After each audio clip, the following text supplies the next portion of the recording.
This is going to be a video on how to properly and improperly repack or stage your tourniquet after use.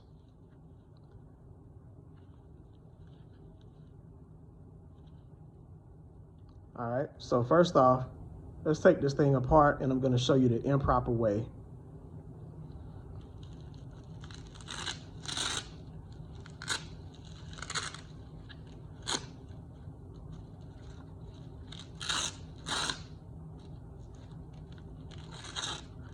Gonna take it all the way out of the buckle.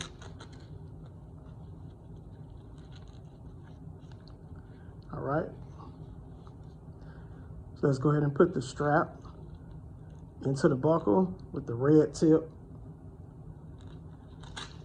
coming in.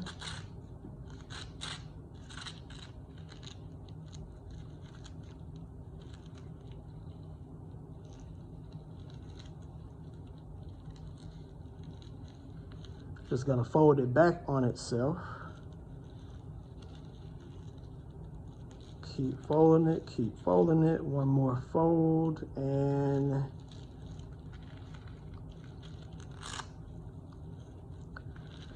it looks pretty tight and pretty compact. You can put it in your pocket or EDC bag. But this is actually an improper way of staging or packing or repacking your tourniquet. I'm gonna show you why. Let's just say this thing is on your person and you reach down to grab it. What you're gonna end up having to do is take all of this Velcro off, layer by layer by layer, and put it around an extremity. But the thing is, this hole here is too small to put this around an extremity. So you're gonna have to pull it out of the buckle.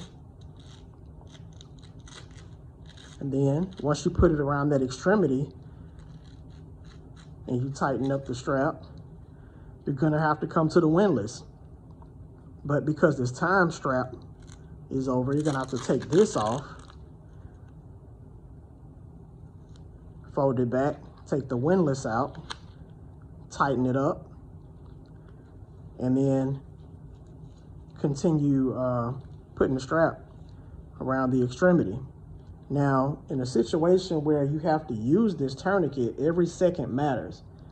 You got to think your adrenaline is going to be pumping, and you don't want to have to, forget steps or try to take this off or widen this to make it bigger.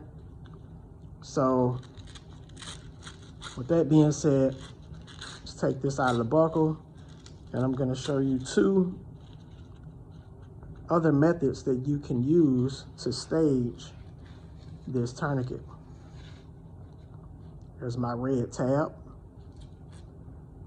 Now I'm going to come through the buckle. Now I'm not going to pull this all the way through. I'm gonna probably come out about 7 or 8 inches. You may have to play around with it to kind of get the length the way you want it. But I'm gonna fold it back on the Velcro.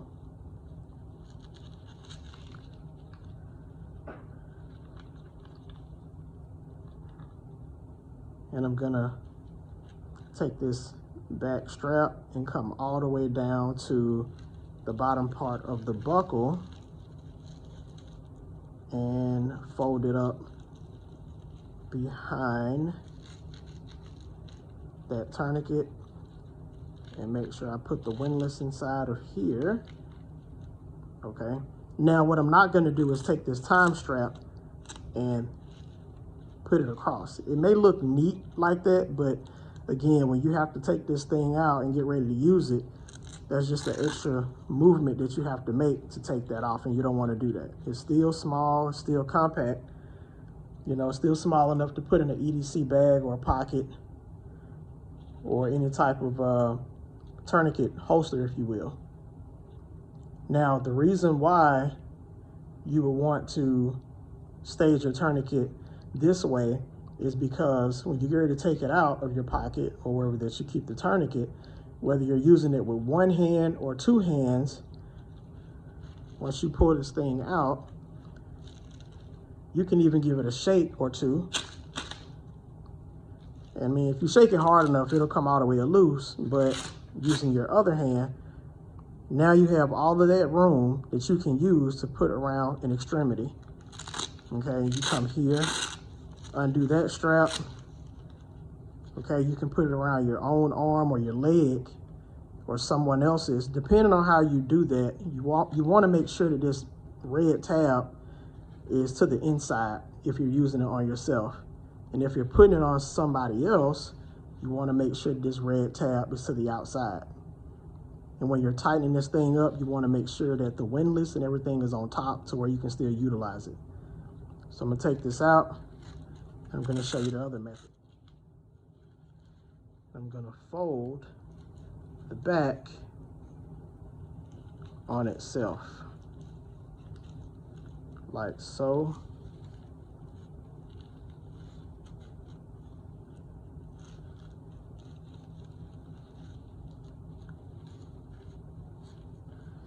All right, until I get just enough for my tab. My red tab is gonna go through the buckle.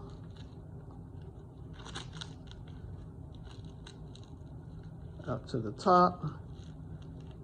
And there you have it.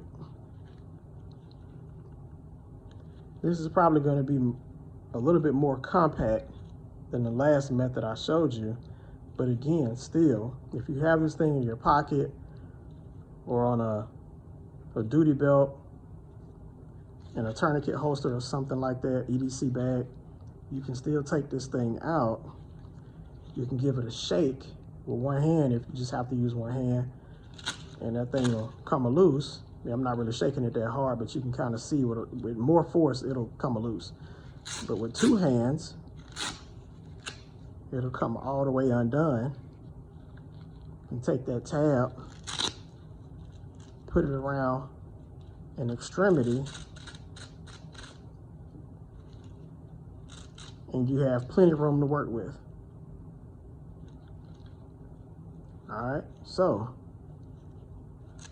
with that being said, again, don't pull that strap all the way through, okay, when you're staging it.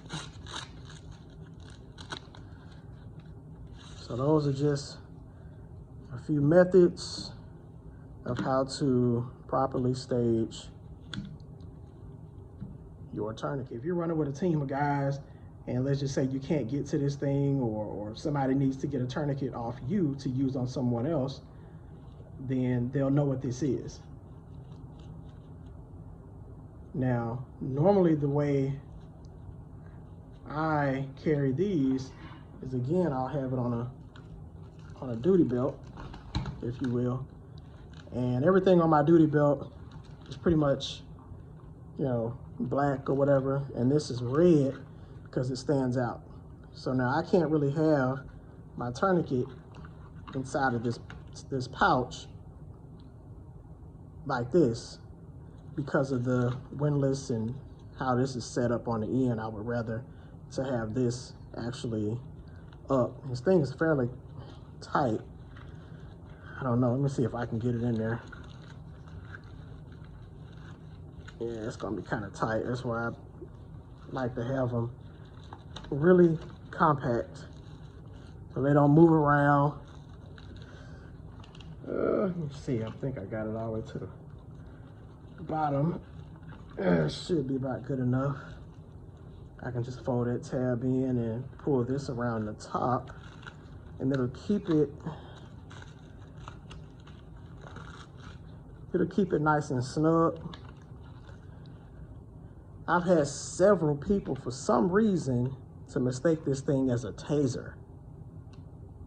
I don't know why. I don't know. I don't know what they're seeing. Maybe they just have absolutely no clue what they're looking at, and this is the first guess that they make. But this is how I keep my tourniquet. Most of the time it's on my duty belt. I also have a first aid kit on here. But yeah, good idea to invest into a tourniquet. They're normally about $20 to $25. Don't cheap out and buy something crappy, and you have to use that windlass and turn it to make it tight, and you're turning that thing, you know, 5 times. Yeah, you don't want to use that. You should only get at the most about 3 turns out of that windlass. That's when you know you got a good product. That being said, y'all stay tuned for the next video.